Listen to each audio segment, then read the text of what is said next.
Hi friends, இன்றைக்கி நம்ம என்ன பார்க்குறோம் அப்படின்னு பார்த்தீங்க அப்படின்னா, பில்டிங் கட்டும்போது நம்ம படி கட்டுவோம் இல்லையா?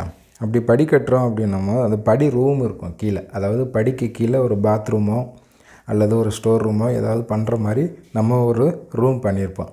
அந்த ரூமுக்குள்ளே எவ்வளோ ஸ்கொயர் ஃபீட் இருக்குது, அதாவது அந்த ரூமில் இப்போது இந்த ரூமோட வாலில் எவ்வளோ பிளாஸ்டிங் பண்ணுறோம், சப்போஸ் டைல்ஸ் ஓட்டுறோன்னா எவ்வளோ ஸ்கொயர் ஃபீட் இருக்குது அப்படின்னு சொல்லிட்டு நமக்கு தெரியணும் இல்லையா? ஸோ இது எப்படி அளக்கிறது? ஏன்னா இது செங்கோணம் முக்கோணம், அதாவது இந்த வடிவில் இருக்கிறதுனால இப்போ இது படிக்கட்டு,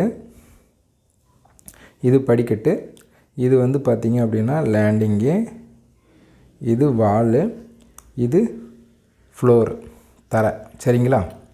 அப்போது இந்த ஏரியாவை நம்ம எப்படி மெஷர் பண்ணுறது அப்படின்னு சொல்லி பார்த்தீங்க அப்படின்னா, அதுக்கு தான் நமக்கு இந்த செங்கோணம் முக்கோணமோட ஃபார்முலா தெரிஞ்சிருக்கணும். இது தெரிஞ்சிருந்தால் நம்ம இந்த ஏரியாவை ஈஸியாக அளந்துடலாம். இப்போ பார்த்தீங்க அப்படின்னா இதோட ஏரியா பாருங்கள். இப்போது இது படிக்கட்டு இருக்குங்களா? இப்போ இது படிக்கட்டுக்கு இது 7 அடின்னு வச்சுக்கலாம். 7 ஃபீட்.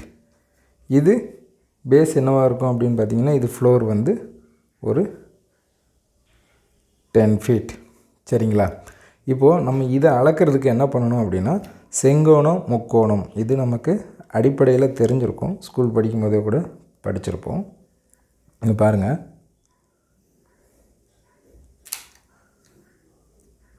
இப்படி இருக்கு இல்லையா? நம்ம இந்த ஆங்கிள் என்ன பண்ணுறோம், இப்படி திருப்பிக்கிறோம். உங்களுக்கு புரிகிறதுக்காக சொல்கிறேன். இந்த ஆங்கிளை நம்ம இப்படி திருப்பிட்டோம் அப்படின்னா 7 அடிங்கிறது பேஸ் ஆகிடும், 10 ஃபீட்டுங்கிறது ஹைட் ஆகிடும்.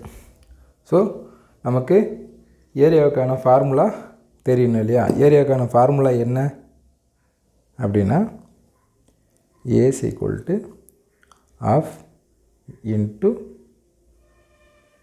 பேஸ் இன்ட்டு ஹைட், சரிங்களா? இப்போது இதுதான் ஃபார்முலா.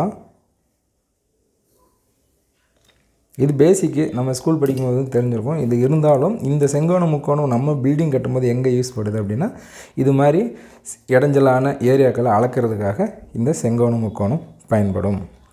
இப்போது ஃபார்முலா எழுதியாச்சு.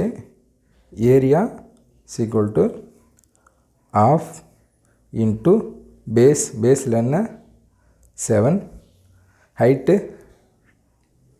10.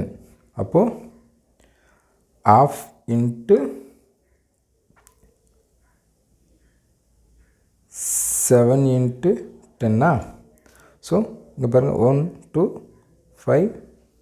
இதை நம்ம கால்குலேட்டர் இருக்கிறதுனால இதெல்லாம் நம்ம ஸ்கூல் படிக்கும்போது பழகிருப்போம். கால்குலேட்டர் இருக்கிறதுனால யார் இப்படிலாம் நம்ம அடித்து பழகிருக்க மாட்டோம். ஸோ இது இப்போ இப்படி மேனுவலாக பண்ணும்போது இப்படி பண்ணணும். ஸோ ஒரு 7 இன்ட்டு 5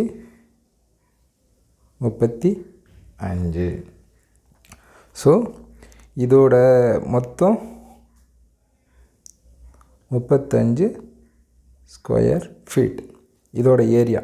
அதாவது இப்போ பார்த்தீங்க அப்படின்னா இந்த ஏரியாவோட மெஷர்மெண்ட்டு தான் இது. நமக்கு டோட்டலாக எவ்வளோ வந்திருக்கு, 35 ஸ்கொயர் ஃபீட். ஸோ இந்த ஏரியாவை கண்டுபிடிச்சாச்சு.